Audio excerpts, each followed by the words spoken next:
Ani Buju.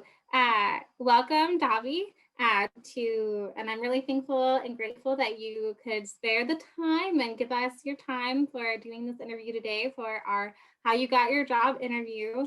Um, we're very thankful and grateful. So why don't we go ahead and get started? Let's go ahead and start with introductions. Okay, all right, so Chimigwech, for inviting me. So Buju, Biidaaban Reinhardt, Bawa Tingadon Jaba, Ajaja Kandodam, Anishina Bayo Jibwayandao. So, hi, anyone watching this. My name is Biidaaban Reinhardt. I go by Dobby for my friends. I am from the Sault Ste. Marie tribe of Chippewa Indians. I am Crane Clan. And let's see, I'm currently living in the Upper Peninsula of Michigan. So this is where I'm from. Yeah, so let's go ahead and talk about what you are doing right now in your current job or field. I know we talked previously about you working within a contract. So why don't you go ahead and tell us a little bit more about that?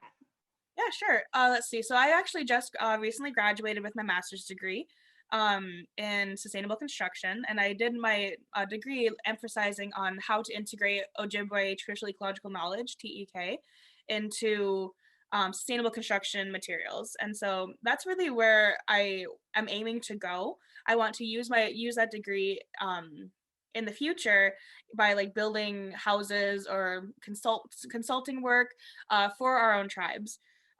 So because I graduated during a pandemic, I am currently still like searching for that perfect job. But in the meantime, what I've been doing is I've actually been doing a lot of contract work, so freelance contracting work. One most recent one was with the Michigan Environmental Justice Coalition, MEJC. I was a rural fellow for them, working with them, designing graphic design materials and social media, working specifically with environmental justice issues for Michigan tribes. And then since then, I've been continuing working on the contract positions. I'm currently have another one with the MIEC, Michigan Indian Education Council, to work with them for their graphic design materials as well. And so I've been kind of like trying to jumpstart my own like little small business, while also searching for that perfect job for the future. Yeah, no, that sounds good. It sounds like you are very worldly in your interests, and it sounds like you're very dedicated into working with your tribe and also within the American Indian community. So that's really good to hear. One thing, though, I wanted to ask is it sounds like you have a very hands on type of career that you're now looking for. And it sounds like your master's degree program is very hands on. So I'm curious, what kind of job that did you kind of dream about when you were a kid? And how does that kind of morph into what you're wanting to do with your master's degree? When I was a kid, I had no idea this was possible, I'll be honest. Um, I I started out like when I first started college being completely undecided. I knew I liked music. I'm really good at math, but I had no idea really what I wanted to do in the future. It wasn't until I found another native person in the STEM fields, specifically another person in physics, that I realized that I could actually do that. I'm like I could be a native person and go into the STEM fields, and that kind of like took off. Like so that it wasn't until college that I really saw that. Um, and so I didn't really have a dream job when I was a kid. I knew the things that I liked to do. I knew what I was good at, but it wasn't until college that I realized I could be have my identities intertwined. So let's talk more about that. So talk about being Indigenous and being in the STEM field. So I know that you graduated with a dual degree in physics and Native American studies. So, and I know that you're passionate about being in the STEM field. So let's talk more about that. Tell me more about that. Okay, so you actually saw the root of this, like when I was a wee little lad. Um, the the integration between like indigenous science and I guess like mainstream western science is something that's really like you dive into it deep in Native American studies.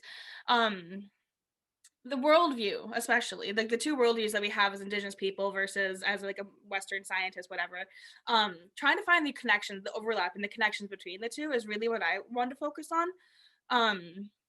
Let's see. So what it is that it is a I don't know how to answer this question. That's a great question. It's an intense question. Wow. um, you can't do it alone. I feel like that's like the main thing. Like where I've gotten of integrating my Indigenous STEM, being an Indigenous woman and into the STEM fields, I didn't get here by myself. I always like had other mentors and aunties and other people that I met like through the ASIS, American Indian Science Engineering Society. Like I always like had people that were like guiding. The thing is though is that like when you're in the STEM fields, people view Indigenous science as not like enough, I guess. And so a lot of it has been just proving that we are the original scientists. So a lot of it is like for instance, with my thesis, I didn't have to, but I chose to prove that birch bark was used as a roofing material for thousands of years, and we proved that as Indigenous people, as Ojibwe people. And so a lot of it is like you feel like you have to prove yourself, but at the same time, it feels really good because you're like reconnecting all these traditions, all these stories that you hear growing up, or even maybe if you're reconnecting now, like as you're like now, reconnecting all of that into mainstream Western science and like seeing the connections between them. I love that feeling of when I connect a piece of it together. What would you say to a person who is younger, who's, considering an Indigenous person who's considering going into the STEM fields, like they're going into being a doctor or, a physicist or, astronomer? What would you say to them?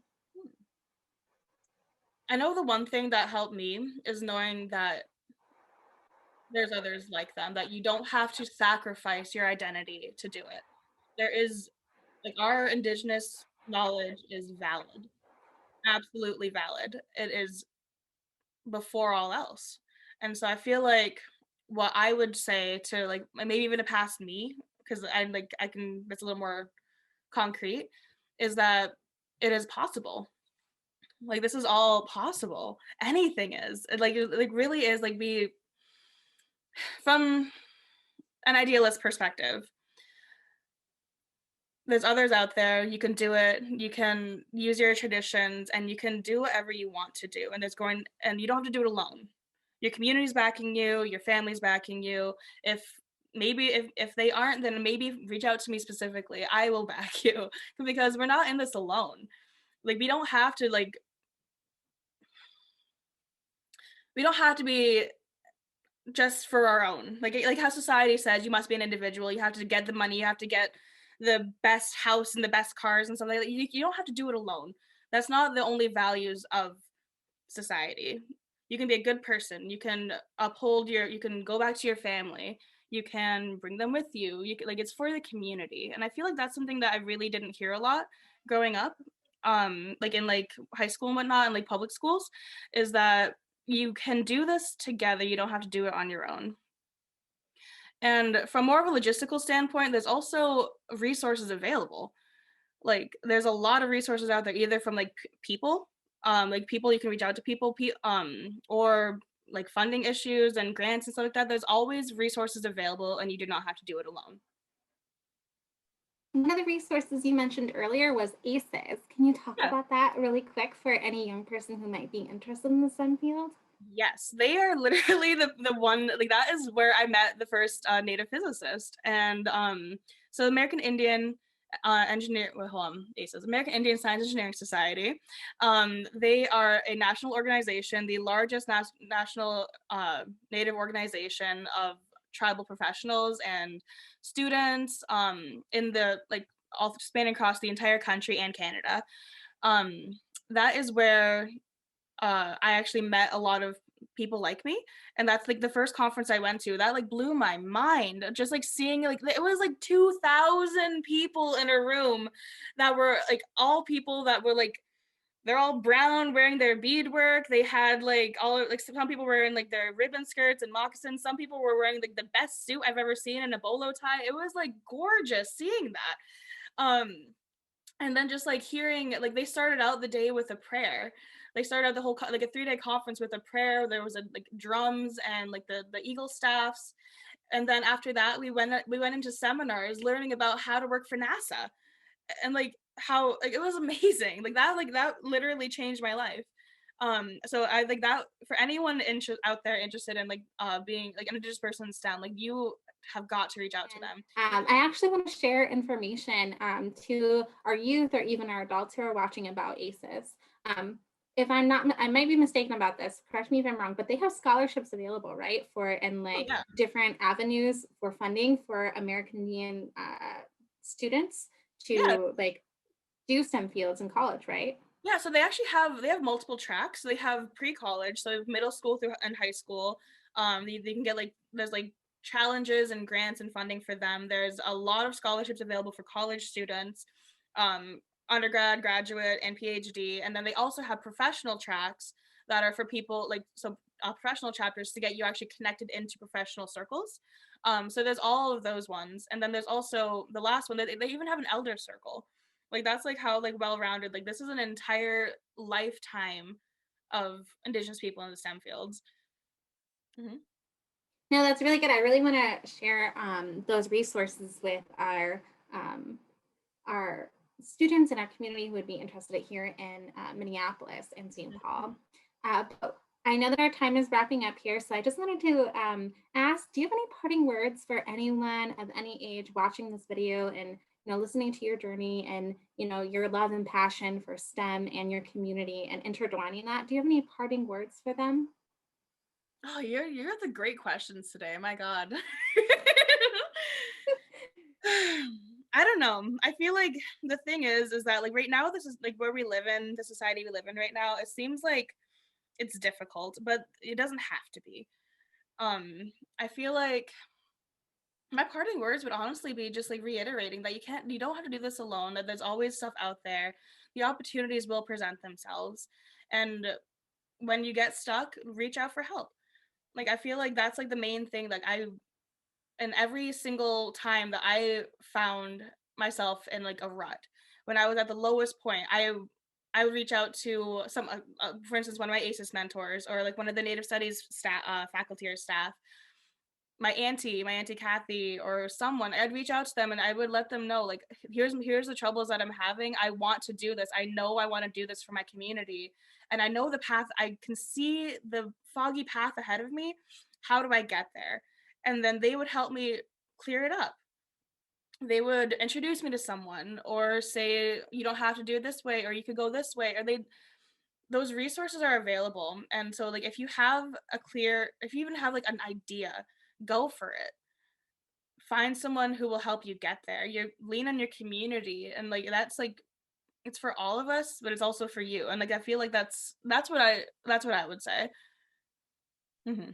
Those are really good words, Dobby. It sounds like it's not necessarily the ending of the journey that's important, but it sounds like the gift in the journey is where the importance is.